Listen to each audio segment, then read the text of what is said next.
Hi, guys. Today's guest is the founder, headmaster of Puget Sound Eskrima Combatives in Seattle, Washington, a no-nonsense martial arts school that stresses the importance of functionality in the martial arts.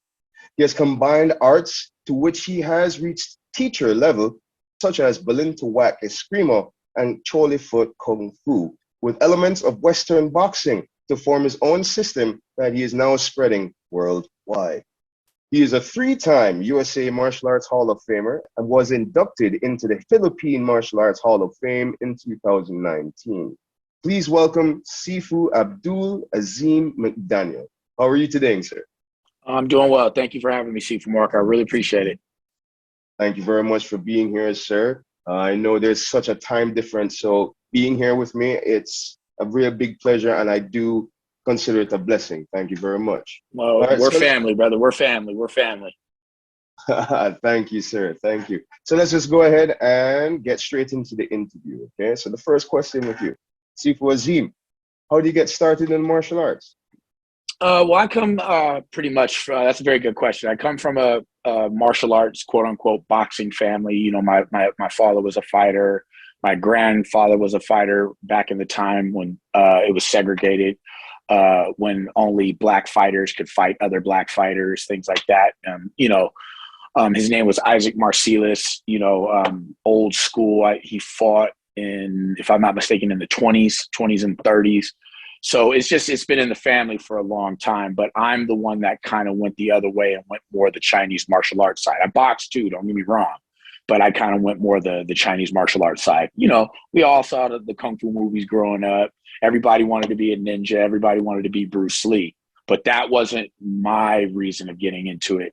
I grew up in a really rough neighborhood growing up, and I had to fight every single day just to get to school. You know, it was just how it was back in the 80s, the crack era. It was pretty bad. So I just wanted to learn how to fight efficiently, just not a street brawler. I wanted to learn how to, if I was going to have to throw these things every day at school, I wanted to learn how to do it efficiently. How did you how did you end up going into Choy Kung Fu and then eventually into Eskrima? How that happened? Well, Choy foot is a very, as you know, being a Choy foot practitioner yourself, it's a very easy combative system.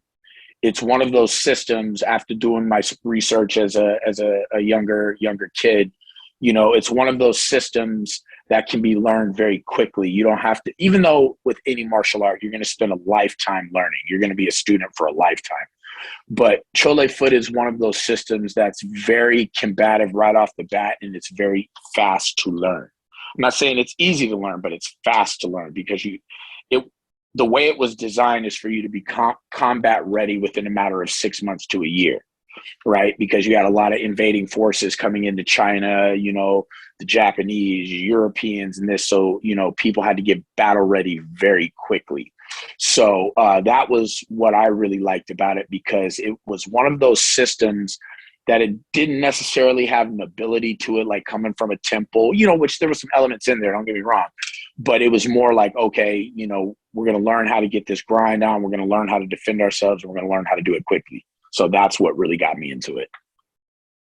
All right.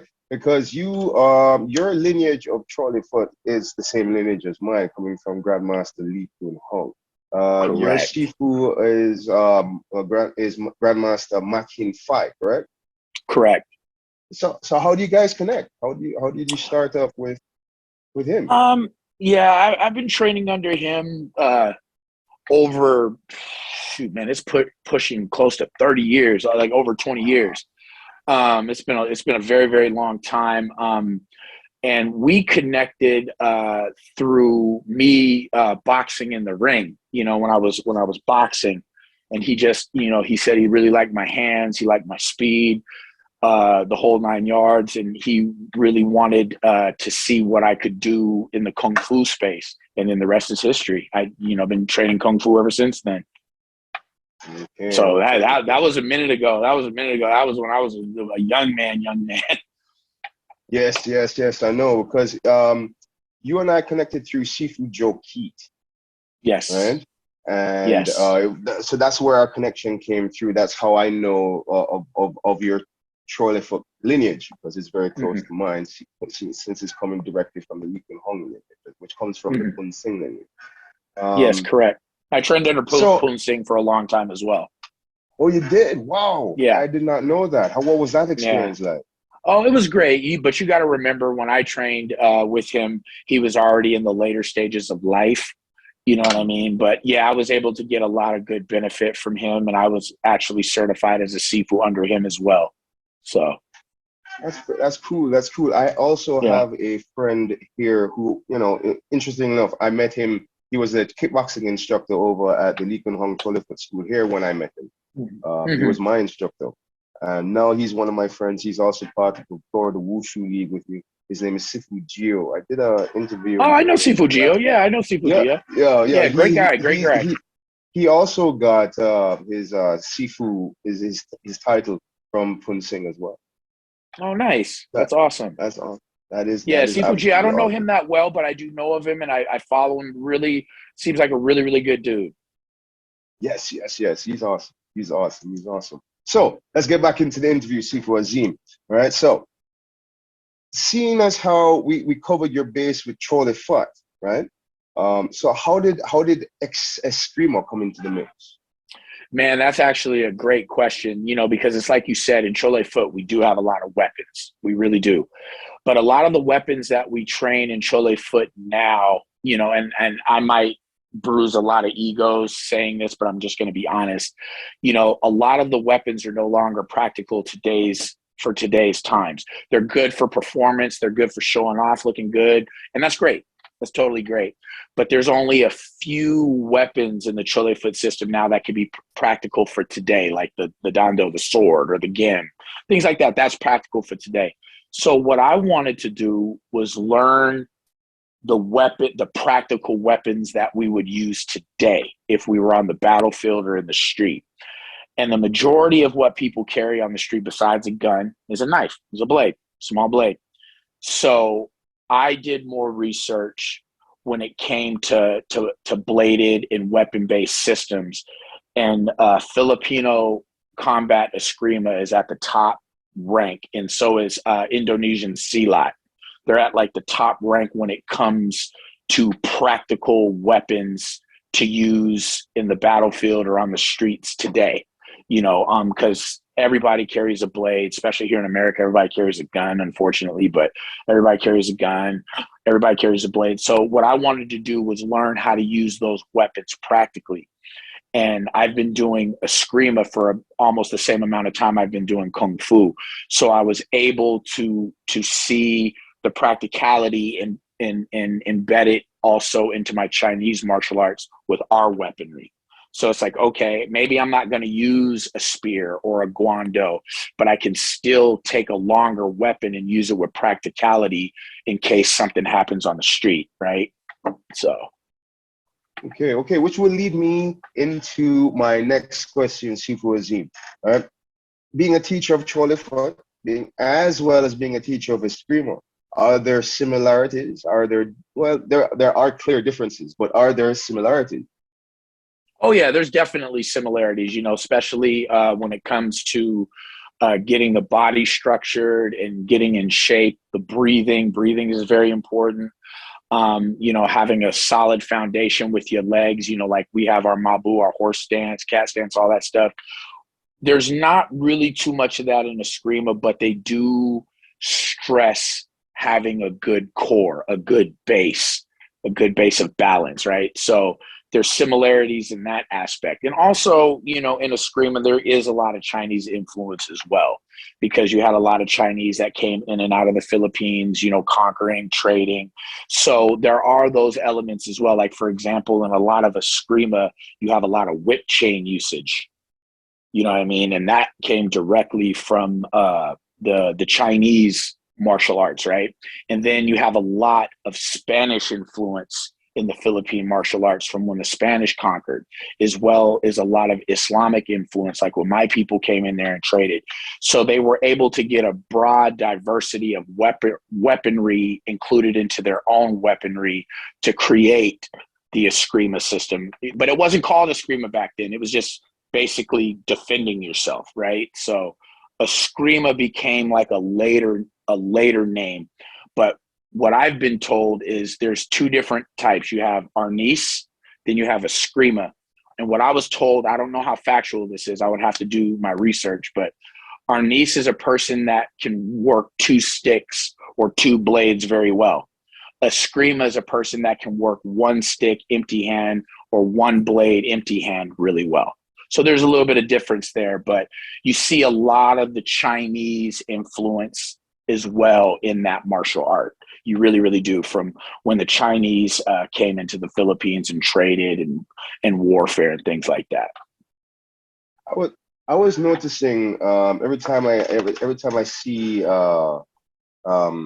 Eskrima, and I think of I remember because of my how should I say, my association with Sifu Joe Key, and meeting his Sifu Chow Kern, right, who is who I think his style is Pekwa. Yeah, Tai Shing Pekwa, Pekwa. Yeah, right? that monkey And I style. remember he taught us in a seminar. I think he taught us the Serengan, right? Mm-hmm. And the double stick from Pekwa. And every time we Mm-hmm. did the double stick, all I could think of was his Eskrima. And then when I see Eskrima, all I can think of is the double stick. It looks so much Mm-hmm. alike. So when you say that there's Chinese influences there, I can definitely see that. Yeah, for I sure, can for sure. It all marries in, right? So. all right. So I have a question. This is an added question, which leads into my next question, right? Mm-hmm. Did your prior knowledge in Chole foot, even though I know you said you're doing Eskrima and Chole foot probably about the same time, or just Mm-hmm. not just Chole foot a little bit longer, right? Oh, for But sure. your prior knowledge in Chole foot, do you think it helped you at all at learning Eskrima? Oh, 100%, 100%, because having such a solid foundation in Chinese Kung Fu, Chole foot in particular, I was able to get the rhythm very fast. I was able to gauge it really quick, and it's not being arrogant, right? It's just like, for example, the way I look at martial arts, personally, there's always differences, right? But the base is always the same. I don't care if it's boxing, Muay Thai, Kung Fu, whatever. The base is still the same. So when you already have that base, picking up another martial art, you can pick it up fairly quickly. And the thing about Eskrima, which makes it such a beautiful, combative, effective martial art, is it's just like Chole foot. It was designed for you to learn quick, learn very fast, so you could be effective against outside invaders. You know what I mean? So, and when it comes to Eskrima, you see a lot of it based on the stick stuff. But when you really look back on Eskrima, it's a bladed system. Sticks came in later because when the Spanish conquered the Philippines, they wouldn't allow the masters to practice their martial art with the blades as intended. So the way they kept in practice underground was with sticks. So that's how it developed, right? But originally it's all machete based. It's all machete based. Well, that's awesome. That's awesome. So it is correct saying that Eskrima is a weapon-based system. Oh, 100%. Okay, very good, very good, very good. So knowing this, that it is a weapon-based system, is there a certain way that one must approach learning this weapon-based system versus, say, empty-handed? I know we touched upon this question earlier, and I did say the point that Chole foot, it's not right to call Chole foot an empty-handed system because it Right. has so many weapons, incorporated in it.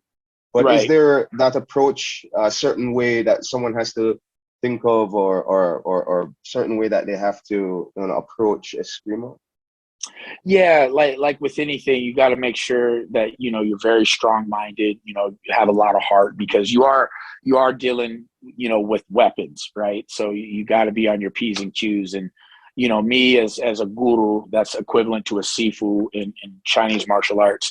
You really have to gauge your student base with care, right? So what I mean by that is you just don't I'll teach anyone. Don't get me wrong. I don't care your background, orientation, race, religion. I don't care. But you gotta have a decent heart, a decent frame of mind, because at the end of the day, we are practicing with like lighter sticks, this and that, but you can still get very badly hurt if you're not careful. You can get badly hurt even in empty-handed systems. Don't get me wrong, but you're more likely to be able to take a punch across the face than to take a 90-mile-an-hour hit with a stick across the head. You know what I mean? So everything has to start off real easy, real calm. You got to be patient. You can't rush. You have to learn the basics. So the way I approach it with people, the first thing I say to them when they want to learn is, are you afraid of getting hit? Yeah, I'm afraid of getting hit. Okay, well, this isn't for you. But are there ways to help someone overcome that fear of getting hit?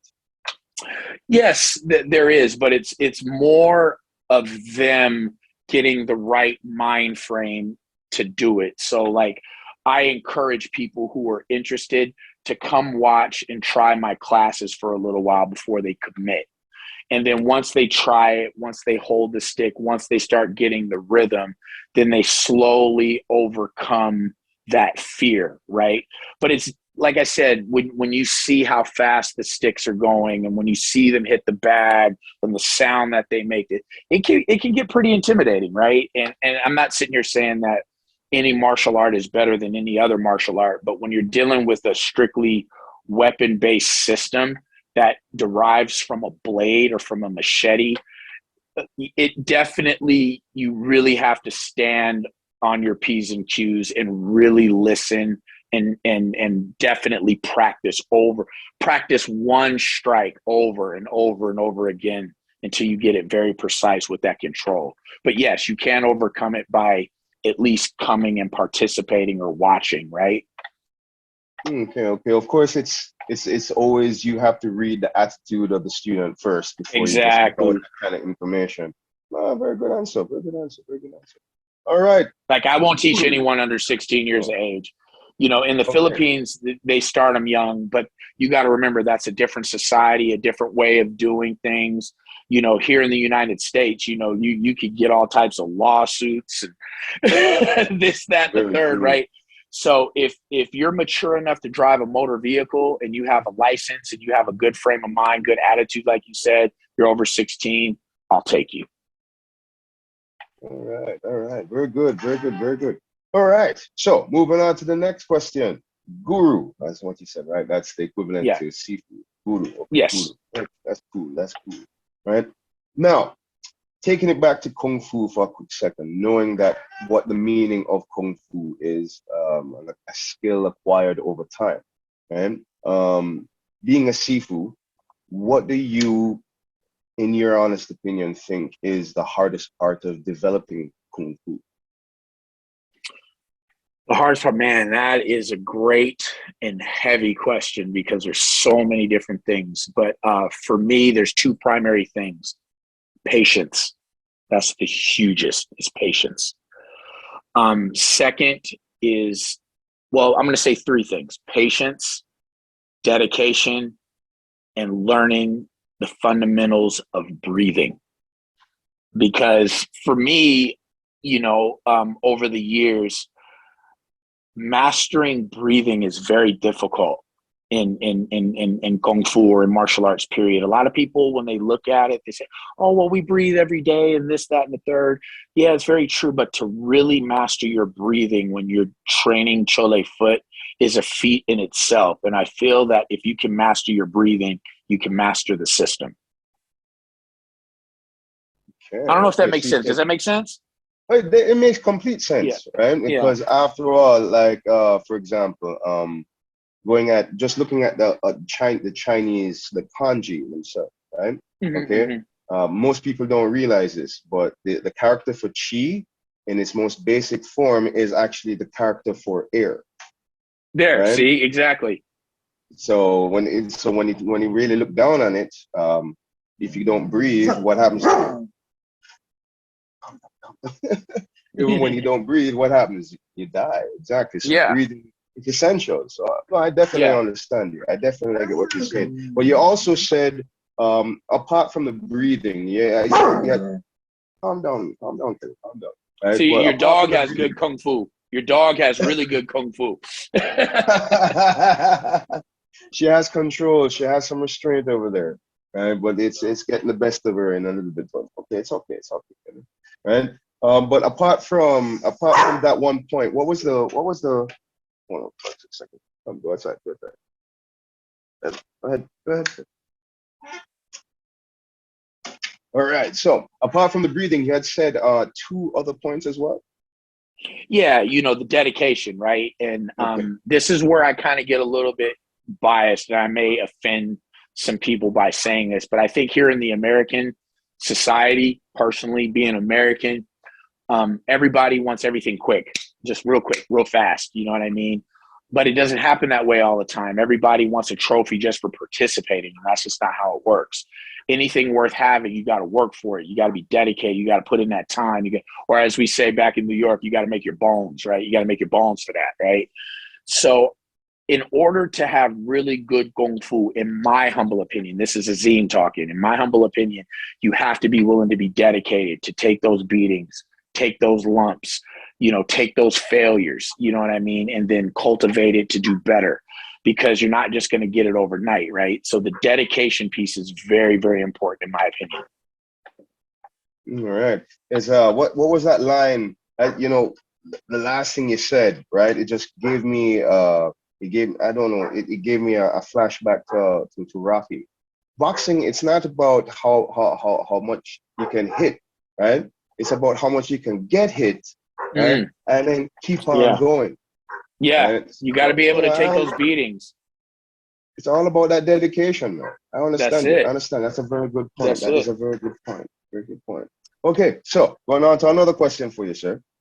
If you could teach the new generation only one thing, right, whether it be technique, or philosophy, either one you choose, right? What would it be? Man, Seafood Mark, you're coming up with some very heavy, those are heavy questions that they don't just have one answer. But if I were to choose one personally, and this was a mistake that I made that I learned how to overcome, do not, and this is more of a philosophy thing, do not anger easy.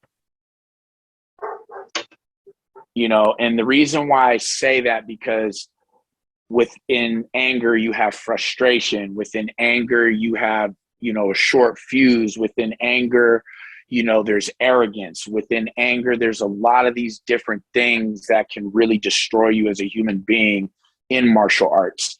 So if you can keep yourself from angering easily, you'll be able to master any system of martial arts.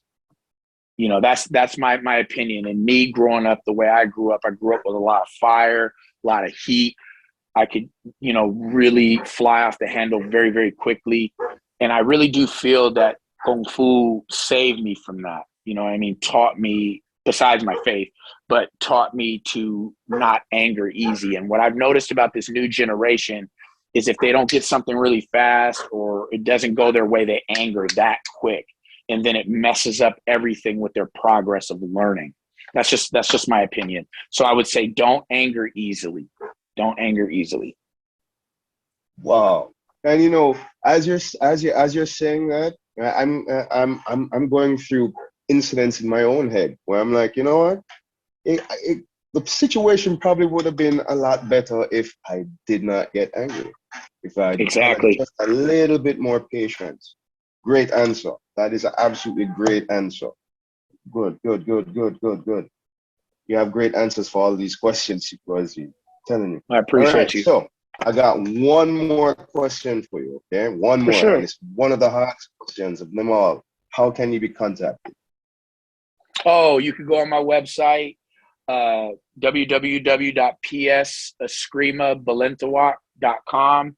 All my information is on my website. My classes, I only teach on the weekend because I have such a demanding career. I don't teach during the week. Sometimes I'll have little sessions during the week when I have time, but I teach for 3 hours Saturday, Sunday from 6:30 p.m. to about 9:30 p.m.